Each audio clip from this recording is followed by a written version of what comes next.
కాంగ్రెస్ పాలనలో ఆలయాలకు ఆదరణ కరువైంది. 10 ఏళ్లు ఒక వెలుగు వెలిగిన తెలంగాణ ఆలయాలు ఒక్క ఏడాదిలోనే కలతప్పాయి. దేవుళ్ల మీద ఒట్లు వేస్తున్న కాంగ్రెస్ పాలకులు చివరికి ఆ దేవుళ్లనే మర్చిపోతున్నారు. ఐనవోలు మల్లన్న జాతర దగ్గర పడుతున్నా ఇప్పటికీ ఏర్పాట్లు పూర్తి కాలేదు. ఎక్కడి పనులు అక్కడే ఉన్నాయి. ఆనవాళ్లు చెరిపివేస్తామని కంకణం కట్టుకున్న రేవంత్ సర్కార్ తెలంగాణ ఆధ్యాత్మిక వైభవాన్ని కనుమరుగు చేసే ప్రయత్నం చేస్తోంది. ఐనవోలు ఆలయంలో వసతుల లేమిపై T News special ground report.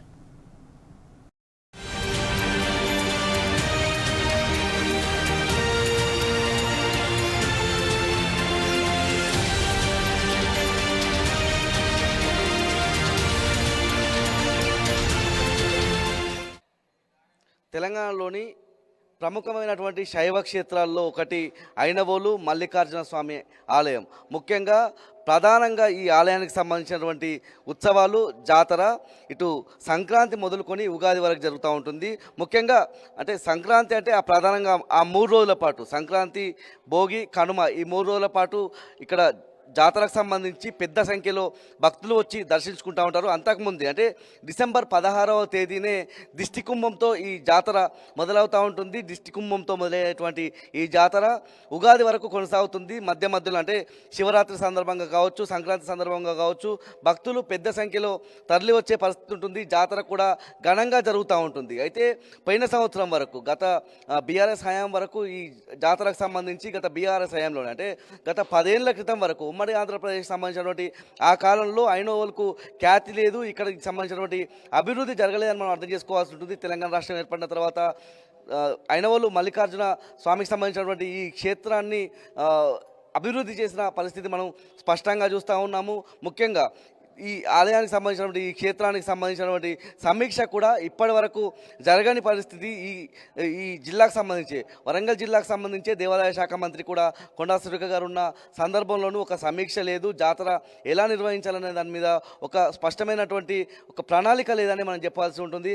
ఆలయానికి సంబంధించినటువంటి నిర్వాహకులు ఈవో కావచ్చు, ఇక్కడ ఉన్నటువంటి పూజారులు వీళ్ళ ద్వారా అంటే ప్రతి సంవత్సరం జరిగినట్టుగానే కొన్ని చల్వ పందిలు కావచ్చు, ఇతరత్ర రంగులు వేసే కార్యక్రమాలు అయితే జరుగుతాయి ఉన్నాయి. స్పష్టంగా ఇక్కడ ఉన్నటువంటి ఎమ్మెల్యే కావచ్చు, స్థానికంగా ఉన్నటువంటి మంత్రికి సంబంధించినటువంటి ఆదేశాలతో ఇక్కడ ఎటువంటి పనులు జరగడం లేదని మనం అర్థం చేసుకోవాల్సి ఉంటుంది. గతంలో మనం చూసినట్టయితే ఒక నెల 15 రోజుల ముందు నుంచే ఒక సమీక్ష జరిగేది. అందుకు అనుగుణంగా పనులు కూడా జరిగేవి. అంటే దీనికి సంబంధించి అనేక శాఖలు కూడా ఇన్వాల్వ్ కావాల్సి ఉంటుంది. తాగునీటికి సంబంధించి కావచ్చు, ట్రాన్స్పోర్టేషన్కి సంబంధించి కావచ్చు, ఇతరత్ర అంశాలకు సంబంధించి పారిశుద్ధ్యం కావచ్చు, ఇలాంటి అంశాలకు సంబంధించి వివిధ శాఖలు ఈ జాతరకు సంబంధించి పనిచేయాల్సి ఉండగా ఈ సంవత్సరం కనీసం సమీక్ష కూడా జరగకపోవడం పట్ల ఇక్కడ ఉన్నటువంటి భక్తులు కావచ్చు, అదేవిధంగా గ్రామస్తులు ముఖ్యంగా ఐనవోలుకు సంబంధించినటువంటి వాస్తవ్యులంతా కూడా ఆశ్చర్యాన్ని వ్యక్తం చేస్తూ ఉన్న పరిస్థితి. ముఖ్యంగా గతంలో ఎన్నడూ లేని విధంగా ఈ సంవత్సరం జాతర నిర్వహణ ఉందన్నటువంటి కొన్ని విమర్శలు అయితే మనకు ప్రస్తుతం కనిపిస్తూ ఉన్నాయి. మనతో పాటు ఇక్కడి ప్రాంతానికి సంబంధించినటువంటి కొంతమంది వ్యక్తులతో మాట్లాడించే ప్రయత్నం చేద్దాం. ముఖ్యంగా ఐనవోలు జాతర సంబంధించి నిర్వహణ ఎట్లా ఉంటుంది పోయిన సంవత్సరం వరకు, ముఖ్యంగా ఒక సమీక్ష కూడా జరపకపోవడం పట్ల మీ స్పందన ఏంటి? వాస్తవంగా ఇది అతి పురాతనమైన ఆలయం. ఎందుకంటే ఆనాడు కాకతీయుల కాలంలో నిర్మించబడిన శైవ క్షేత్రం. వాస్తవంగా ప్రతి సంవత్సరం అంతకుముందు ఉమ్మడి ఆంధ్రప్రదేశ్ ఉన్నప్పుడు తెలంగాణ ప్రాంతంలో ఉన్న ఆలయాలన్నింటినీ నిరాదరణకు గురైనాయి. కానీ తెలంగాణ ప్రాంతంలో తెలంగాణ రాష్ట్రం ఏర్పడిన తర్వాతనే అటు యాదగిరిగుట్ట కావచ్చు, మేడారం కావచ్చు, వేములవాడ కావచ్చు, కొమరవెల్లి కావచ్చు, ఐనవోలు కావచ్చు, ఇలాంటి శైవ క్షేత్రాలు అభివృద్ధి చెందినాయి. ప్రతి సంవత్సరం పండుగకు ముందు ఖచ్చితంగా ఒక నెల రోజుల ముందు ఖచ్చితంగా రివ్యూ సమీక్ష పెట్టేది. సంబంధిత మంత్రివర్యులు, ఎండోమెంట్ ఆఫీసర్లు కానీ వీళ్ళ అందరూ అధికారులు ఉండేది. అందులో అన్ని డిపార్ట్మెంటు హెల్త్ పరంగా హెల్త్ డిపార్ట్మెంట్ వాళ్ళు, ట్రాన్స్పోర్టేషన్ వాళ్ళు, పిఆర్ డిపార్ట్మెంట్ వాళ్ళు, శానిటేషన్ కానీ అన్ని డిపార్ట్మెంట్ల వాళ్ళు ఇన్వాల్వ్ అయ్యేది. వారితో సమీక్ష చేసేది. ఆ సమీక్ష పెట్టి వచ్చే ప్రయాణికులు చుట్టుపక్కల ఏంటంటే సుమారు ఇది సంక్రాంతికి స్టార్ట్ అయ్యి ఉగాదికి ఎండే పండుగ. ఇది చాలామంది భక్తులు చాలా అశేషమైన భక్త అదనకు వస్తారు. ఆ భక్తులకు కావాల్సిన కనీస వసతులను కల్పించడంలో ఇప్పుడున్న ప్రభుత్వం విఫలమైందని చెప్పొచ్చు.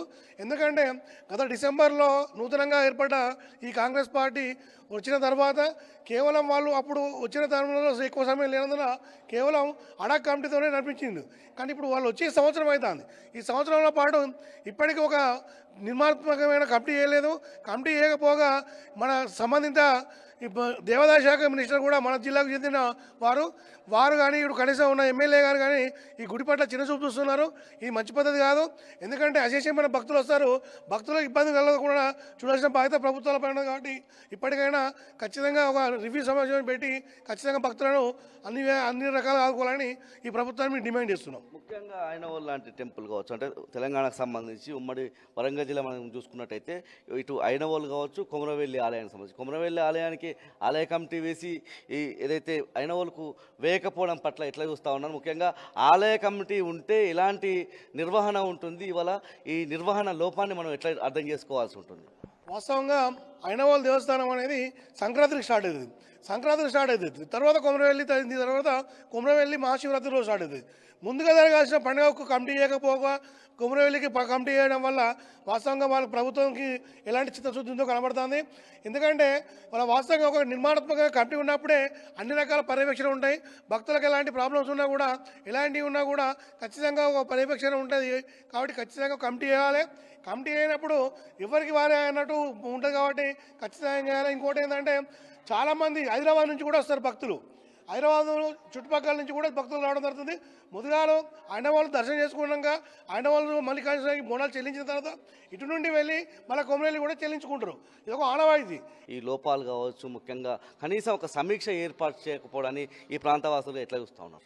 Okay sir, first of all ఇక్కడికి వస్తే తెలంగాణ రాష్ట్ర ప్రభుత్వం ఏర్పడ్డ తర్వాత పోయిన ప్రభుత్వం బీఆర్ఎస్ ప్రభుత్వం కానీ కొంచెం మెరుగైన పనులు చేసింది. ఇప్పుడు 2023లో ఎన్నికైన ఈ కాంగ్రెస్ ప్రభుత్వం ఈ ఏమాత్రం ఇక్కడ పనులు అయితే జరిగినట్టు అవపడలేదు. ఎందుకంటే ఐనవోలు మల్లికార్జున దేవస్థానం 1500 ఏళ్ళ చరిత్ర గల ఈ పురాతనమైన టెంపుల్, మహిమాన్న టెంపుల్. భక్త జనాలు ఎంతోమంది, వందలాది మంది, వేలాది మందిగా తరలి వచ్చే ఐనవోలు టెంపుల్కు మైలమ్మ తల్లులు ఎంతోమంది వస్తారు. ఇక్కడ వాళ్ళకు స్నానాల గదులే కానీ, బాత్రూమ్ లాట్రూమ్లే కానీ వాళ్ళకు తగిన వసతులు లేని పరిస్థితి, దుస్థితి ఇక్కడ కనబడుతుంది. ఎందుకంటే పురాతనంగా ఇక్కడ చెప్పుకోదలగ ఏంటంటే ఐనవోలు శ్రీ మల్లికార్జున స్వామి చాలా గొప్ప చరిత్ర ఉన్న టెంపుల్, ప్రాచీన కాల దేవస్థాన టెంపుల్. కాబట్టి దీన్ని దృష్టిలో పెట్టుకొని ఇప్పుడున్న ప్రభుత్వం కాంగ్రెస్ ఉన్న ప్రభుత్వం ఇక్కడ లోకల్గా ఉన్న లీడర్లే కావచ్చు, లేకపోతే ఈ నియోజకవర్గ శాసనసభ్యులు శ్రీ కేఆర్ నాగరాజు గారే కావచ్చు, స్థానికంగా ఉన్న లీడర్లే కావచ్చు, తొందర స్పందించి ఇప్పుడు ఆల్రెడీ రద్దీ స్టార్ట్ అయింది. మైలమ్మ తల్లులు, శివసత్తులు, చాలామంది భక్త జనం బస్సులల్లే కానీ వచ్చి ఇక్కడ దర్శనం చేసుకోవడానికి జరుగుతుంది. సదుపైన ఇక్కడ సరిగ్గా కనీసం ఇప్పటి వరకు మనకు పార్కింగ్ ప్లేస్ కూడా ఎక్కడ చూపించిన దాఖలాలు లేవు. బస్సులే కానీ వెహికలే కానీ ఇప్పుడు చాలా ఇబ్బంది పడుతున్నాం. కనీసం ఇప్పుడు స్నానాల గదులకు కూడా లేని మైలమ్మ తల్లులు చాలా ఘోరంగా ఇక్కడ అవమానించినట్టు అవుతుంది మైలమ్మ తల్లులను. ఎందుకంటే స్నానం చేసుకోవడానికి వాళ్ళకు కనీస వసతులు లేవు. కాబట్టి దీన్ని దృష్టిలో పెట్టుకొని మైలమ్మ తల్లులకు తొందరగా అవి ఏర్పాటు చేయాలని మేము కోరుతున్నాం. ఎందుకంటే ఇక్కడ ఐనవోలు టెంపుల్ పరంగా చూసుకుంటే ఇవరకు ఉన్న పాలకవర్గం ఉన్నాక తర్వాత పాలకవర్గం నుంచి ఇప్పుడు కొత్త పాలకవర్గం లేదు. ఇక్కడ డైరెక్టర్లు కానీ చైర్మన్ కానీ ఇంతవరకు లేదు. ఇక్కడ ఇన్ఛార్జిగా Nageswara Rao sir, EO Nageswara Rao sir ఇన్ఛార్జిగా ఉన్నారు. కానీ ఇప్పటి వరకు కూడా ఇక్కడ ఏం జరిగింది, కనీసం టెంపుల్ లోపలికి వచ్చి భక్తులు కాళ్ళు కడుక్కుందామన్నా కూడా ఇక్కడ వాటర్ సౌకర్యం కానీ, ఒక నల్ల కానీ, ఒక ట్యాప్ కానీ ఏం లేవు. ఎందుకంటే ఇంత దుస్థితి ఎందుకు? ఇంత ఐనవోలు మీద ఇంత చిన్న స్తూపు, కాకతీయులు పాలించిన కాలం నాటి మహా గొప్ప చరిత్ర గల ఈ ఐనవోలు టెంపుల్కి ఇంత చిన్న చూపు ఎందుకని మేము ప్రశ్నిస్తున్నాం. ఎందుకంటే ఇక్కడికి వచ్చే ప్రజలు కానీ, భక్తులు కానీ, ఇక్కడ ఉగ్గు కళాకారులకు కూడా సరైన ప్రాతినిధ్యం లేదు. ఎందుకంటే ఉగ్గు కళాకారులు ఏంది, ఇలా ఐలోని మళ్ళా నిద్రలేపాలన్న వాళ్ళే, పూజలు చేయాలన్న వాళ్ళకు కూడా సరైన సదుపాయాలు ఏం లేవు. కనీసం వాళ్ళకు రూమే కానీ, లేకపోతే వాళ్ళకి ఏదన్నా వాళ్ళ జీవనోపాధ్యాయుల వాళ్ళను ఆదుకునే పరిస్థితి కూడా లేదు. మళ్ళీ ఇందులో ఒకటి ఏంటంటే గత 600 ఏళ్ళ కాలం నుండి ఎక్కువ అగ్రవర్ణ కులాల వాళ్ళే ఐనవోలు దేవస్థాన చైర్మన్గా వెళ్తున్నారు తప్ప ఇంతవరకు ఒక దళితునికి ఛాయిస్ ఇచ్చి చైర్మన్ అవకాశం దక్కించుకునే దాఖలాలు మాత్రం ఐనవోలు టెంపుల్లో లేవు. ఈ యొక్క పెద్ద ఎత్తున దాదాపు లక్షలాది మంది వచ్చేటటువంటి ఇంత పెద్ద ఈ యొక్క క్షేత్రానికి కనీసం ఒక కమిటీ వేయలేనటువంటి దుస్థితి ఈరోజు ఇక్కడ మనకు కనపడుతుంది. అదేవిధంగా ఈ యొక్క టెండర్ల పేరుతో అనేక రకాల మోసాలు ఈరోజు ఇక్కడ కనపడుతున్నాయి. అనేక రకాలైనటువంటి ఇబ్బందులతో ఈరోజు భక్తులు దర్శనాలు చేసుకునేటటువంటి పరిస్థితి ఏర్పడ్డది.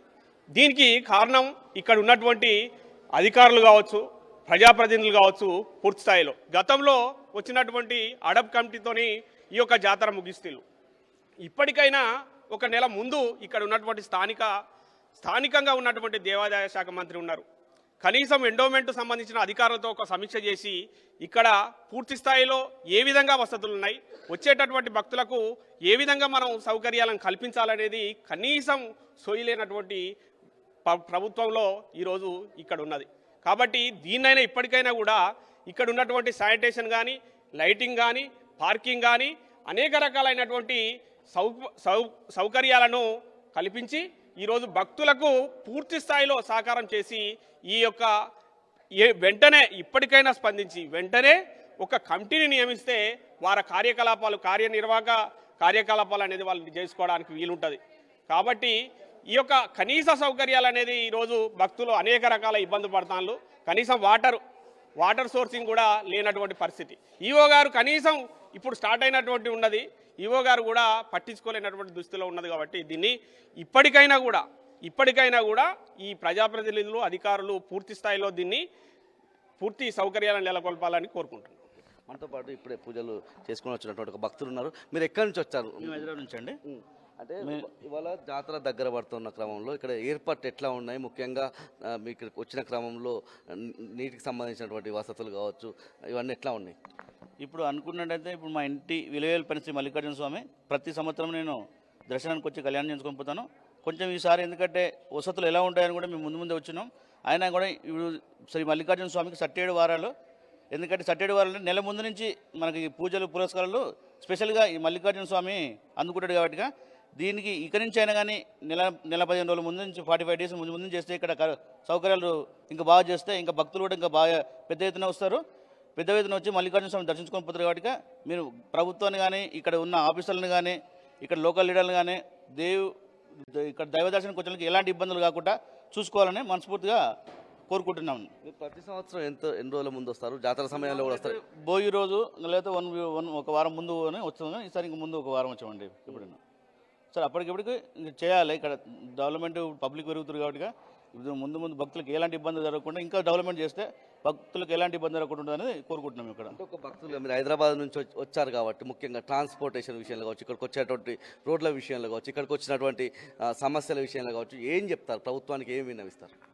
ప్రభుత్వానికంటే ఇంతకుముందు బాగా జరిపించారు, ఇంకా కూడా బాగా జరిపించుకోవాలి. ఇప్పుడు దినదినంగా పబ్లిక్ పెరుగుతారు, ఇక్కడ భక్తులు పెరుగుతారు. కాబట్టి అంతకంటే ముందు ఏ విధంగా జరిగారు ఇంకా దానికంటే పై స్థాయిలో భక్తులకు ఎలాంటి ఇబ్బంది జరగకోవాలని కోరుకుంటున్నామండి. ఐనవోలు మల్లికార్జున స్వామిని అనేక కుటుంబాలు తెలంగాణకు సంబంధించి ఇలవేల్పుగా భావించే పరిస్థితి ఉంటుంది. ముఖ్యంగా సంక్రాంతి, భోగి, కనుమ సందర్భంలో అత్యధికంగా భక్తులు ఉంటారు కాబట్టి కాస్త ముందుగానే దర్శనం చేసుకునేందుకు భక్తులంతా కూడా వస్తారు. ఇక్కడ బోనం వేస్తారు, బోనం చేస్తారు. దాంతోపాటు పట్నాలు కూడా వేసే సంస్కృతి ఐనవోలు మల్లికార్జున స్వామి టెంపుల్లో ఉంటుంది. మనతో పాటు కొంతమంది భక్తులు ఉన్నారు. ఎట్లా ఉంటుంది ఆలయానికి వస్తే? ముఖ్యంగా మీ ఇలవేల్పు అని చెప్తా ఉన్నారు కాబట్టి ఈ దేవునికి సంబంధించినటువంటి సాక్షాత్ ఎట్లా కనిపిస్తూ ఉంటుంది? ముఖ్యంగా ఇక్కడ వసతులు ఎట్లా ఉన్నాయి? ఇది ఐలేని మల్లన్న నండి. ఇది మా అత్త మామయ్య వంశపరంగా చేస్తున్నాం మేము. యాదవుల కులదైవం మీద ఇక్కడ కంపల్సరీ బోనాలు చేసి మేము అనుకున్న కోరికలన్నీ నెరవేరుస్తాడు ఆయన. ఇక్కడ సంక్రాంతి నుంచి 3 డేస్ జరుగుతుంది. ఇది ప్రతి సంవత్సరము ఇక్కడికి వస్తుంటామండి. మా అమ్మ నాన్న ఉన్నప్పటి నుండి కొన్ని సంవత్సరాల నుంచి మేము ఇక్కడికి రావడం జరుగుతున్నది. మాకంతా మంచి జరుగుతున్నది. ఇది కొంతమంది భక్తుల అభిప్రాయంగా మనం చెప్పుకోవాల్సి ఉంటుంది. మరి కొంతమంది భక్తులను కూడా కలిసి వాళ్ళ అభిప్రాయం కూడా తెలుసుకుందాం. మీరు ఎక్కడి నుంచి వచ్చారు? మీ పేరేంది? ఎట్లా ఉన్నాయి ఇక్కడ పరిస్థితులు? భువనగిరి నిలుదూపులు ఉన్నాను. ఎందుకంటే ఇప్పుడు గుంటుకాలు పోతే 20 రూపాయలు టోకెన్ ఇస్తుంది కదా. 20 రూపాయలు టోకెన్ ఇచ్చినాక మళ్ళీ 100 రూపాయలు సపరేట్ ఇస్తుంది. దేనికంటే మా గవర్నమెంట్ ఇస్తారు మేము సపరేట్ ఇస్తున్నా మాట్లాడుతుండ్రు. ఇంకోటి బోనంకొండ కాడికి వచ్చే వరకు బోనకుండా ఫ్రీ తీసుకోవాలి. 20 రూపాయలు టికెట్ తీసుకుని మళ్ళీ దానికి బోనకుండా 100 రూపాయలు ఇస్తే బోనం ఎక్కితే లేకపోతే బోనం పక్క పెట్టని మాట్లాడుతుండ్రు. అదొకటి ఎల్లమ్మ కాడ. ఇంకోటి రూమ్లలో గవర్నమెంట్ రూమ్ లేవు. మనకు గవర్నమెంట్ రూమ్ కావాలనుకుంటే గవర్నమెంట్ రూమ్లు అయినాక అందరూ ఎవరో చెప్పినంటే గవర్నమెంట్ రూమ్లు ఉన్నాయి లేవని గవర్నమెంట్ రూమ్లు లేవు. ఇక్కడ గవర్నమెంట్ రూమ్ ఉన్నా కానీ మాకు కవర్ అవుతాయి కాబట్టి కానీ గవర్నమెంట్ రూమ్ మళ్ళీ దోపిడీ ఘోరంగా ఉన్నది. ఇక్కడ ఎంత ఉన్నది రూమ్? ఇక్కడ ఎంత ఇస్తారు ప్రైవేట్ రూమ్? 500 రూపాయలు ఒక ప్రైవేట్ రూము. గవర్నమెంట్ రూమ్ లేవంట. గవర్నమెంట్ రూమ్ లేవు. స్వామివారు కుమరేని అయినవేలి మల్లన్న అని విన్నాను, కానీ మొదటిసారి దర్శనం చేసుకోవడం. విశాలమైన ప్రదేశం. స్వామివారి దర్శనం కోసం వచ్చాను. ఇలాంటి స్వామివార్లని దర్శనం చేసుకుంటే అనారోగ్యం తొలగిపోయి మంచి ఆరోగ్యం కూడా లభిస్తుంది. చాలా ప్రశాంతంగా ఉంటుంది. చాలా ప్రశాంతంగా అనిపించింది. ఈ సంవత్సరం జరిగేటువంటిది జనం రావడానికి సిద్ధంగా ఉన్నారు. గట్టిగా కొడితే ఇంకా వారం రోజులు కూడా లేదు జాతర, సంక్రాంతి పండుగ. కానీ ఇప్పటి వరకు ఏర్పాట్లలో మాత్రం ప్రభుత్వం చాలా చిన్నచూపుగా చూస్తున్నటువంటి పరిస్థితి ఐనవోలులో ఉంది. ఎందుకనంటే దేవస్థానం ఈ జాతర సక్సెస్ కావాలంటే ఏదో ఒక ఎండోన్మెంట్ డిపార్ట్మెంట్ చేస్తేనే అది సక్సెస్ అయ్యేటువంటి పరిస్థితి కాదు. ఇక్కడ ఆర్డబ్ల్యూఎస్ వాళ్ళు వచ్చి నీటి సౌకర్యం 10 లక్షల మంది జనాభాకు సరిపోయినటువంటి నీటి ఏర్పాట్లు చేసుకోవాలి. మన దగ్గర ఉన్నటువంటి సామర్థ్యం ఎంత, బయట నుండి ఎన్ని తెప్పియాలన్నటువంటి నీటి ఏర్పాటు ఆర్డబ్ల్యూఎస్ శాఖ వాళ్ళు చూసుకోవాలి. మరి ఐనవోలు జాతరకు నలువైపుల నుండి జనాభా తరలి వచ్చేటువంటి పరిస్థితి ఉంటుంది. ఇటు స్టేషన్ గన్పూర్ నుండి కూనూరు రూట్ నుండి ఒకవైపు వస్తుంది. ఇటు పెదపెండ్యాల వైపు వెంకటాపురం నుండి ఒక రోడ్ వస్తూ ఉంటుంది. వరంగల్ నుండి సింగారం నుండి ఒక రోడ్ వస్తూ ఉంటుంది.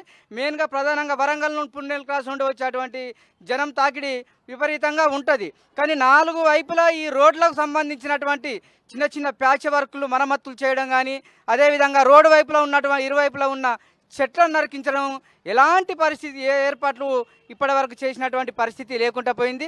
మరి ఐలవోని మల్లికార్జున స్వామి అంటే అందరికీ పేరు పోయిన అటువంటి దేవుడు. అట్లాంటి జాతర ఈసారి వసతులన్నీ కొన్ని అత్తడికన్నా సాగుతున్నాయని చూస్తున్నాం. జనం వాయిస్ కూడా అదే. రోడ్లు అధ్వానంగా ఉన్నాయి, ఎక్కడ చూసినా గుంతలుగా ఏర్పడ్డాయి. ఇప్పటి వరకు మరి జాతరలో కూడా ఏర్పాట్లు అనేటివి సక్రమంగా లేవు. మరి వచ్చే భక్తులకు అన్ని సౌకర్యాలు చేకూర్చి మరి ఆ కమిటీ చైర్మన్ కూడా ఎమ్మటే ప్రకటించాలి. మరి కార్యవర్గంతో కూడా సమావేశాలు ఏర్పాటు చేసి వచ్చే భక్తులకు మంచి సౌకర్యాన్ని అందించాలని కోరుచున్నాం. ఇప్పటివరకు గ్రామస్తులు కావచ్చు, ప్రాంతవాసులు మాట్లాడారు, భక్తులు కూడా మాట్లాడిన క్రమంలో దినదిన ప్రవర్ధమానం చెందుతున్న క్రమంలో ఆలయానికి వచ్చే భక్తులకు సంబంధించి అనేక సౌకర్యాలు కూడా కల్పించాలని భక్తులు అభిప్రాయపడతా ఉన్నారు. ముఖ్యంగా మరికొంతమంది భక్తులను కలుసుకునే ప్రయత్నం చేద్దాం. అదేవిధంగా ఆలయానికి సంబంధించినటువంటి అర్చకులను, అదేవిధంగా కార్యనిర్వాహక అధికారిని కూడా కలిసి జాతరకు ఎట్లాంటి ఏర్పాట్లు చేస్తూ ఉన్నారు, ఇప్పటివరకు ఎందుకు జాప్యం జరిగింది, ఆలస్యం ఎందుకు జరుగుతూ ఉందన్నటువంటి అంశాలను తెలుసుకునే ప్రయత్నం చేద్దాం. సంక్రాంతి నుంచి ఉగాది వరకు జాతర జరుగుతుంది. జాతర సందర్భంగా ఇట్లాంటి పూజా కార్యక్రమాలు ఉంటాయి. ముందుగా అంటే ఎప్పుడు మొదలవుతూ ఉంటుంది, పూర్ణ కుంభం కావచ్చు, దిష్టి కుంభం కావచ్చు, ఎప్పుడు మొదలవుతుంది, ఎప్పుడు దానికి సంబంధించినటువంటి జాతర ముగుస్తుందనేటువంటి అంశాలు చెప్పడానికి ఐనవోలు మల్లికార్జున స్వామికి సంబంధించినటువంటి ఆలయ పూజారి ఉన్నారు. చెప్పండి, ఆలయానికి సంబంధించినటువంటి జాతర కార్యక్రమాలు ఎట్లా ఉంటాయి? పూర్తిగా దిష్టి కుంభం నుంచి మొదలుకొని పెద్దపట్నం వేసే వరకు ఎట్లా ఉంటాయి కార్యక్రమాలు? ఐనవోలు గ్రామవాసాయ శర్వాయ శశిమౌళే శ్రీమన్మైలారు దేవాయ శుభదాయాస్తు మంగళం. అఖిలాండకోటి బ్రహ్మాండ నాయకుడు, ఆది మధ్యాంతరహితుడు, లయకారుడైన ఈశ్వరుడు వేయించేసిన దివ్యక్షేత్రం శ్రీ మల్లికార్జున స్వామి దివ్యక్షేత్రం. ఐనవోలు గ్రామం, ఐనవోలు మండలం, హన్మకొండ జిల్లాలో కలిగిన ప్రముఖ శైవ క్షేత్రాల్లో ఒకటైన మల్లికార్జున స్వామి దేవాలయం అతి ప్రాచీనమైన దేవాలయంగా, చాళుక్యుల కాలంలో నిర్మాణం చేసిన దేవాలయంగా, కాకతీయుల కాలంలో అయ్యన ఈ గ్రామాన్ని నెలకొల్పడం వల్ల, ఈ దేవాలయం నిర్మించిందనే ఇంకో శాసనం ద్వారా తేలడం వల్ల మనకు కొన్ని వందల సంవత్సరాలు ఈ దేవాలయ నిర్మాణం జరిగి, ఎక్కడైనా శివుడు మూర్తి రూపంలో కాకుండా లింగ రూపంలో ఉంటాడు, నిరాకార స్థితి. అలాంటి రూపంతో పాటు స్వామివారి యొక్క మూలవరులుగా ఇక్కడ మల్లికార్జున స్వామి అర్ధప్రాణవట్ట శివలింగంలో స్వామివారిని ప్రతిష్ఠ చేయడం జరిగింది. ఇక్కడ ధనుస్సు సంక్రమణకు డిసెంబర్ 16 ధనుస్సు సంక్రమణ రోజు స్వామివారి యొక్క మట్టి విగ్రహాలు కాబట్టి ప్రతిసారి సుధావళి వర్ణలేపనం, రంగులు అద్దడం జరుగుతుంది.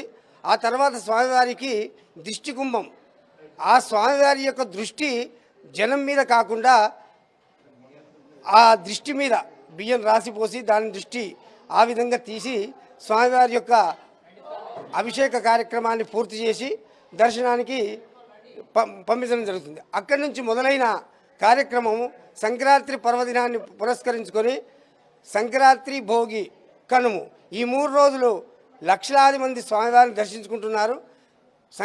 భోగి రోజు స్వామివారికి మహాన్యాసపూర్వక రుద్రాభిషేకం, స్వామివారికి నూతన వస్త్రాలంకరణ, మరియు సంక్రాంతి రోజు ఉత్తరాయణ పుణ్యకాలంలో మళ్ళీ కూడా స్వామివారికి నూతన వస్త్రాలంకరణ జరుగుతుంది. ఆ విధంగా ఈ మొదలైన జాతర ఉగాది వరకు, విశ్వవసనామ సంవత్సరం వరకు ఈ జాతర కొనసాగును. మధ్యలో ఈ 3 నెలల్లో స్వామివారి యొక్క డాక్టర్ సరాబ్ మోహన్ ప్రవాస భారతీయులు స్వామివారి అమ్మవారి యొక్క భ్రమరాంబాదేవి దేవాలయ నిర్మాణం చేయడం జరిగింది. ఆ అమ్మవారి యొక్క 11వ వార్షికోత్సవం ఫిబ్రవరి 3వ తేదీన మాఘశుద్ధ పంచమి రోజు అమ్మవారికి విశేషమైన నవకలశ స్థాపన, అమ్మవారికి విశేషమైన అభిషేకము, చండీ హవనం నిర్వహించబడును. అదే మార్చి 23 చివరి ఆదివారం ఈ స్వామివారి యొక్క రూపంలో ఉన్న కండెల రాయుడు, గొల్లకేతమ్మ, బల్జమేడల దేవి యొక్క కళ్యాణాన్ని పెద్దపట్నాన్ని ఒగ్గు పూజాలచే పెద్దపట్న కైంకర్య కార్యక్రమాన్ని నిర్వహించడం జరుగుతుంది. అదేవిధంగా 30వ తేదీన స్వామివారికి విశ్వవసనామ సంవత్సరం ఉగాది చైత్రశుద్ధ పాడ్యమి నాడు స్వామివారికి నూతన వస్త్రాలంకరణ, మహాన్యాసపూర్వక రుద్రాభిషేకం, బిల్వార్చన కార్యక్రమాలతో ఈ 3 నెలల జాతర పరిసమాప్తి చెందును. ముఖ్యంగా చూసినట్టయితే ఆలయానికి సంబంధించి సంక్రాంతి నుంచి మొదలుకొని ఉగాది వరకు ఎట్లాంటి పూజా కార్యక్రమాలు, జాతర జరుగుతున్నటువంటి అంశాలను ప్రధాన అర్చకులు చెప్పిన పరిస్థితి. ఈవోను కూడా కలిసి జాతర సందర్భంగా ఎట్లాంటి ఏర్పాట్లు చేస్తున్నా అనే విషయాలు తెలుసుకునే ప్రయత్నం చేద్దాం. మిమ్మల్ని మంత్రులు కావచ్చు, ఎమ్మెల్యేలు, ఇక్కడ ఉన్నటువంటి స్థానిక ఎమ్మెల్యే సంప్రదిస్తూ ఉన్నారో, ఇంకా ఎట్లాంటి ఏర్పాట్లు చేయాల్సి ఉంది? ఈ యొక్క 2025 సంవత్సరం మన మల్లికార్జున స్వామి బ్రహ్మోత్సవాలకు అన్నీ కూడా ఏర్పాట్లు చేయడం జరుగుతుంది. గతంలో కంటే ఈసారి ఇంకా అత్యధికంగా మనం ఏర్పాటు చేసేసి క్యూ లైన్స్ కూడా ఏర్పాటు చేసేసి విఐపీస్కున్న జనాలకు కూడా ఇబ్బంది కలగకుండా కూడా ప్రత్యేక క్యూ లైన్స్ ఏర్పాటు చేయడం జరుగుతుంది. అంతేకాకుండా తాగునీటి వసతి కూడా ఇప్పుడు మనకు లైన్లలో కూడా ఈసారి వాష్రూమ్స్ కూడా ఏర్పాటు చేస్తున్నాం. నూతనంగా మన వాటర్ సప్లై కూడా ఏర్పాటు చేస్తున్నాం. శానిటేషన్ సిబ్బందిని కూడా మేము టెంపుల్ తరపున 80 మందిని ఎంగేజ్ చేయడం జరుగుతుంది. అంతేకాకుండా మనకు నిరంతరం కూడా విద్యుత్ సరఫరా చేయుటకు గాను మనకు ఎలక్ట్రిసిటీ డిపార్ట్మెంట్ వారి సహాయ సహకారాలు కూడా తీసుకోవడం జరుగుతుంది. ముఖ్యంగా పోలీస్ వారి బందోబస్తు కూడా మనకి ఈసారి అత్యధికంగా ఉండే, ఎందుకంటే వారాలు తక్కువ వస్తున్నాయి, జనాలు ఎక్కువ వస్తారు కాబట్టి వారి సహాయ సహకారాలు కూడా తీసుకొని చుట్టూ కూడా ఒక అదనంగా ఇంకో 80 కెమెరాలు, సీసీ కెమెరాలు పెట్టే విధంగా ఏర్పాట్లు చేయడం జరుగుతుందని ఈ సందర్భంగా తెలియజేస్తున్నారు. మాకున్న సమాచారం ప్రకారం ఒక పోలీస్ శాఖకు సంబంధించి ఒక డీసీపీ ఇక్కడికి వచ్చి పరిస్థితులను చూసి వెళ్ళాడు. పోలీస్ శాఖ తరఫున తప్ప సంప్రదించారా, లేకపోతే మీరే సంప్రదించారా? ఎట్లా జరుగుతూ ఉన్నాయి పనులు? అంటే అన్ని డిపార్ట్మెంట్లతోటి కోఆర్డినేషన్ చేసుకొని పోతేనే ఏదైనా సక్సెస్ చేయగలమన్న ఉద్దేశంతో అందరం కలిసి కోఆర్డినేషన్ తోటే నడవడం జరుగుతుంది. అంతేకాకుండా పోలీస్ డిపార్ట్మెంట్ నుంచి డీసీపీ గారు రావడం జరిగింది, మన ఆర్డీఓ గారు కూడా రమేష్ గారు కూడా రావడం జరిగింది. అంతేకాకుండా ఎలక్ట్రిసిటీ డిపార్ట్మెంటు ఏడీ గారు, డిఈ గారు కూడా వీళ్ళు రావడం జరిగింది. వాళ్ళందరి సహాయ సహకారాలతోటి ఆర్డబ్ల్యూఎస్ నుంచి కూడా మిషన్ భగీరథ వాళ్ళు కూడా వచ్చేసి నిరంతరం మనకు వాటర్ సప్లై చేసే విధంగా కూడా తగు ఏర్పాట్లు కూడా చేయడం జరుగుతుంది. ముఖ్యంగా మన గర్భగుడి చూసినట్టయితే కిక్కిరిసిపోయే జనం భోగి, సంక్రాంతి, కనుమ రోజు వస్తూ ఉంటారు కదా, దానికి సంబంధించి ఎట్లాంటి జాగ్రత్తలు తీసుకోబోతూ ఉన్నారు? ముఖ్యంగా ఈ సంవత్సరం ఎంతమంది భక్తులు వస్తారని అంచనాలు ఉన్నాయి? గతం కంటే ఈ సంవత్సరం ఎక్కువ శాతం భక్తులు వస్తారనే భావిస్తున్నాం. వారికి ఏదంటే మనకు మీరు చూస్తూ ఉన్నారు, దేవాలయంలో ఫస్ట్ చిన్నగా ఉంటుంది కాబట్టి దానికి అనుగుణంగానే లైన్లు కూడా ఏర్పాటు చేయడం జరిగింది. భక్తులకు కూడా ఎలాంటి ఇబ్బందులు లేకుండా అన్ని సదుపాయాలు కూడా ఏర్పాటు చేస్తున్నాం. ఇది మొత్తంగా చూస్తే అధికారులు ఇలా అన్ని శాఖలను అయితే సమన్వయం చేస్తున్నామని చెప్తున్నారు. కానీ ఇక్కడ ఉన్నటువంటి స్థానిక ఎమ్మెల్యే కావచ్చు, దేవాదాయ శాఖ మంత్రి, జిల్లా మంత్రిగా ఉన్నారు, వరంగల్ తూర్పు ఎమ్మెల్యేగా ఉన్నటువంటి కొండా సురేఖ గారు దేవాదాయ శాఖ, రాష్ట్ర దేవాదాయ శాఖ మంత్రిగా ఉన్న క్రమంలో ఇప్పటి వరకు ఒక సమీక్ష కావచ్చు, జాతర నిర్వహణ ఎలా అన్నటువంటి అంశాల పట్ల స్పందించడం లేదని మనం అర్థం చేసుకోవాల్సి ఉంటుంది. ఆలయానికి సంబంధించిన అధికారులే ప్రస్తుతం ఉన్నటువంటి చల్వ పందిళ్ళు కావచ్చు, మిగతా శాఖలకు సంబంధించి సమన్వయం చేస్తూ ముందుకు వెళ్తున్నారనే మనం అర్థం చేసుకోవాల్సి ఉంటుంది. 1-2 రోజులలో సమీక్ష జరుగుతుందా, లేకపోతే ఎట్లాంటి ఏర్పాట్లు చేస్తారు? ముఖ్యంగా సుదూర ప్రాంతాల నుంచి వస్తారు. తెలంగాణ రాష్ట్రం నుంచే కాకుండా పక్కనే ఉన్నటువంటి కర్ణాటక, మహారాష్ట్ర, ఆంధ్రప్రదేశ్ రాష్ట్రాల నుంచి కూడా విరివిగా భక్తులు వచ్చే పరిస్థితులు మనకు కనిపిస్తూ ఉంటాయి. బండారి పెట్టుకోవడం ఇక్కడ ప్రధానమైనటువంటి ఆచారంగా ఉంటుంది. ఇక్కడికి వచ్చి బండారి పెట్టుకొని అయినవాళ్ళు మల్లికార్జున స్వామిని దర్శించుకుంటే తమకు ఉన్నటువంటి అన్ని బాధలు తొలగిపోతాయి, కోరినటువంటి కోరికలు నెరవేరుతాయన్నటువంటి నమ్మకం ఉన్న క్రమంలో పెద్ద సంఖ్యలో, అంటే అధికారులు చెప్పే మాట ప్రకారమే గతంలో కంటే ఈసారి మరింత మంది ఎక్కువ భక్తులు వచ్చే క్రమంలో ఏర్పాట్లు అయితే చేస్తామంటున్నారు. ఇది అయినవోలు మల్లికార్జున స్వామికి సంబంధించినటువంటి జాతరకు సంబంధించిన గ్రౌండ్ రిపోర్ట్. కెమెరా పర్సన్ సంజీవ్తో రవికాంత్, టీ న్యూస్, ఉమ్మడి వరంగల్ జిల్లా.